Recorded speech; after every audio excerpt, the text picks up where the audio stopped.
Hello and welcome to Sam Not So Wise. My name is Sam and today I'm going to be talking about the first in a new video series called Short But Substantial Books. If you've been watching my channel at all, I did actually start another video series recently, so forgive me for all these video series, but if I'm gonna be getting 1 million subscribers and becoming rich and famous, then the content needs to keep rolling. Come on, bring in that money. I am poor.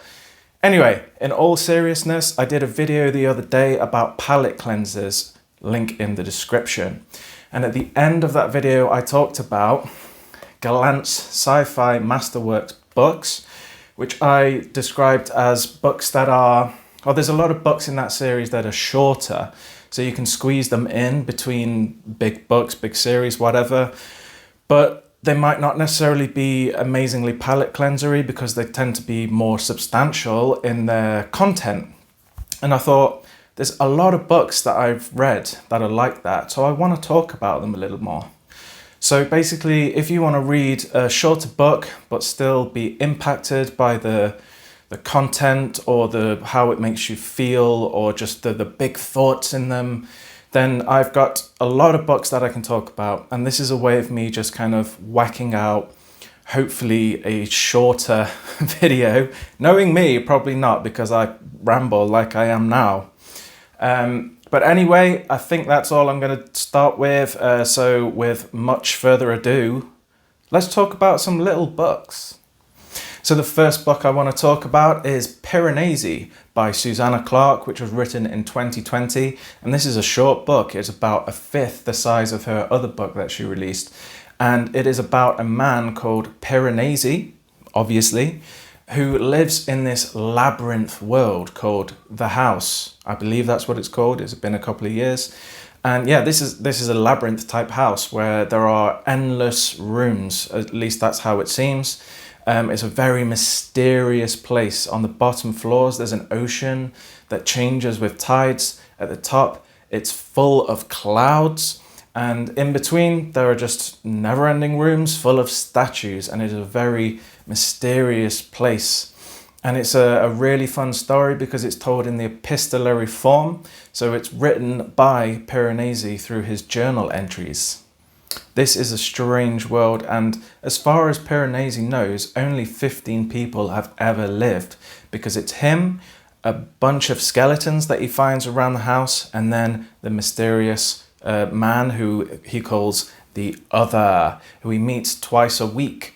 And the Other is somebody who kind of engages with him to find out more about this house, but also is asking about Piranesi himself and brings him gifts from now and then. Through this Other character, we learn that this house does strange things to the people who live there, the two people who seemingly live there. And it turns out that memory is not very strong in this house, and you tend to lose memory of what's come before. So this makes it a really interesting scenario where you've got this guy who isn't fully aware of what his past is and where he lives. And we see that through his journal entries. So it's kind of difficult getting used to the writing style at times because he lives in his own little bubble, basically, and he has ways of describing things that are unique to him, and specifically things like time or places. And we just kind of have to learn over the course of the book what these things mean. It's not spoon-fed to you. This is not easy to get into the book. But that's not the point of this story, really. It's a quite character-focused story about Piranesi, and the book is just so atmospheric, and it's written absolutely beautiful. The prose is lyrical and descriptive, and it's all just based around this mystery of what the heck is this house? And we learn it through this interesting perspective of this character who is not exactly normal. When we come to the second part of the book, the Other mentions that there may be a 16th person who is going to be turning up soon. So that really ramps up the mystery and the excitement for Piranesi, who's like, there's another person I might be able to meet. And obviously he's very solitary, he's very lonely. So this excites him. And I'm not going to go into it too much what happens because that is obviously spoiler central, but the second half of the book for me was kind of not as good as the first because it's about unraveling the mystery, and I just wasn't the biggest fan of the direction it took. I was kind of quite cozy in my mysterious labyrinth world, and I kind of wanted the labyrinth world to stay in the labyrinth world and find out answers within there, but that's just a personal thing. I know a lot of people love how this book turns out. But this book is really, like I said, not plot focused. It's very much focused on the loneliness of this character and how he craves companionship and how important that is to people. And it's also about, without giving too much away, it's about manipulation and using people who may not be as with it as you. I don't really know how to explain it. Yeah, basically just manipulation of people, freedom, that kind of stuff. Is it relative? Because Piranesi believes he's free, but is he? And also a big thing is about memory and how it defines your identity. So yes, this is a short book, but it's absolutely packed full of yummy goodness that will keep you entertained, and it is well worth a reread. So you can finish it and go back and you'll get more from it, I'm sure. I didn't do that, but I probably would have benefited from it. It's full of big themes. It's a kind of a gradual pace, so it's not just going to be nom nom nom, candy candy. And yeah, I just think that this is very much worth your time. I highly recommend picking it up, and even though it's short, you'll get so much from it. So I'll be doing a video in this series, just FYI. And the next one I'm going to talk about is The Wasp Factory by Iain Banks, written in 1984. 1984. This is my battered old secondhand bookshop copy because that's how I roll. I love it. Yeah, this is Iain Banks, not Iain M. Banks. If you've been following my channel, you know that I am a fan of Iain M. Banks and the Culture series. Amazing. I'll put a link into my underhyped, underrated video. But yeah, this is by Iain Banks. So it's the same guy, but he writes under Iain M. Banks for his sci-fi and Iain Banks for contemporary. So yes, this is I think this is the first non-sci-fi fantasy book that I'm going to be talking about on my channel. Now, this is a strange book and it's very hard to describe what it's about, but I'll give it a go. It's about a young boy, a 16-year-old boy called Frank, who lives on a very small island off the coast of Scotland. He has an estranged mother. He has a father who doesn't pay any attention to him. He has an older brother who lives in a psychiatric institute. He has a physical deformity after a horrifying incident. So yeah, it's a really happy book.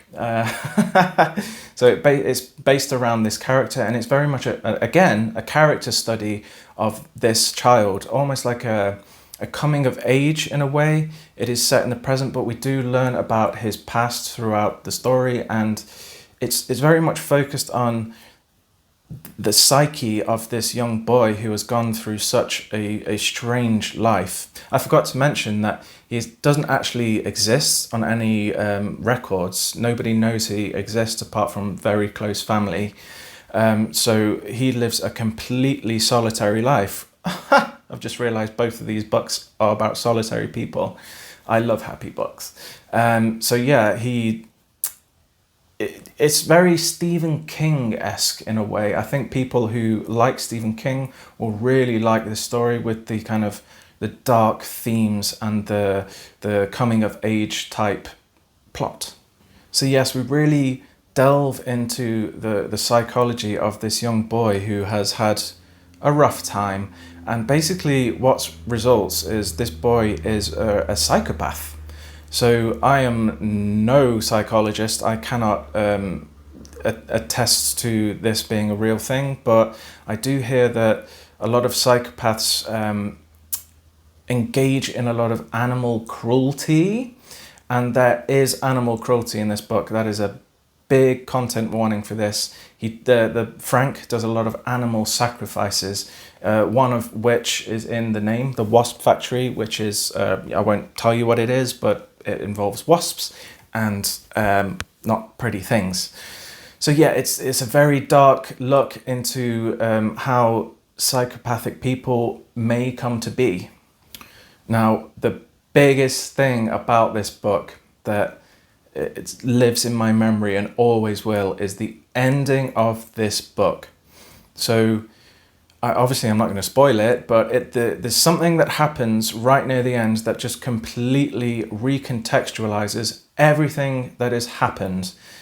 This kid is not likable, and you kind of have to get along with that and go through it, but through reliving his past and finding out what happens at the end, it just completely turns things on its head, and it will just live in my memory forever, that ending. Iain Banks knows how to write an ending, and this is no exception.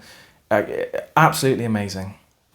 But look how tiny this book is. It's not even 200 pages, but it absolutely packs a punch. It is full of just a lot of amazing thematic work and gruesomeness, and just delving into the psyche of a child. And it's all about isolation and what it does to people, and trauma and inattentive parenting, things like that, how it can affect children, nature versus nurture, that stuff. It really does pack a lot into a very small page count.